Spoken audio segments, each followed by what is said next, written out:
வணக்கம். ஒருத்த மரத்தடியில படுத்து தூங்கிட்டு இருக்கான். மரத்தடினாவே நிறைய வலைகள் இருக்கும். எலி வலை, பாம்பு வலை, அந்த மாதிரி. அவன் தூங்கிட்டு இருக்கும்போது திடீர்னு ஒரு பாம்பு வந்து அவனை கடிச்சிருது. கடிச்சிட்டு அந்த வலைக்குள்ள போயிடுது.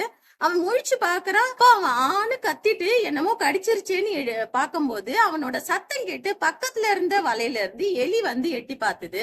உடனே நம்மள எலிதான் கடிச்சிருக்கு, ஒன்னும் பிரச்சனை இல்ல அப்படின்னு சொல்லிட்டு அந்த எலிய ஒரு கல் எடுத்து அடிக்கிறான். அடிச்ச உடனே அந்த எலி பார்த்து என்ன தெரியுமா நினைச்சது? அட பாவி, ஏதோ கத்திரியேன்னு வந்து எட்டி பார்த்தது ஒரு குத்தமாடா, என்ன போட்டு இப்படி அடிக்கிறியே அப்படின்னு சொல்லிட்டு, உங்க ஜட்ஜ்மெண்ட் ரொம்ப தப்புங்கன்னு சொல்லிட்டு, இருந்தாலும் உனக்கு ஒரு பாடம் கற்பிக்கணும் அப்படின்னு சொல்லிட்டு அவன் தூங்க மறுபடியும் ஆரம்பிச்சான் பாருங்க. அப்போ போய் நல்லா நறுக்குன்னு கடிச்சு விட்டது. கடிச்சு விட்டதுதான் தாமதம். அவன் பயங்கரமா கத்துனா, இது போய் மறுபடியும் வலைக்குள்ள உட்காந்துருச்சு. அவன் கத்துன சத்தம் கேட்டு பாம்பு வந்து எட்டி பார்த்தது. பாம்ப பார்த்த அடுத்த செகண்ட் ஆல் அவுட். இப்போ அவன் இறந்து போனதுக்கு காரணம் என்னங்க?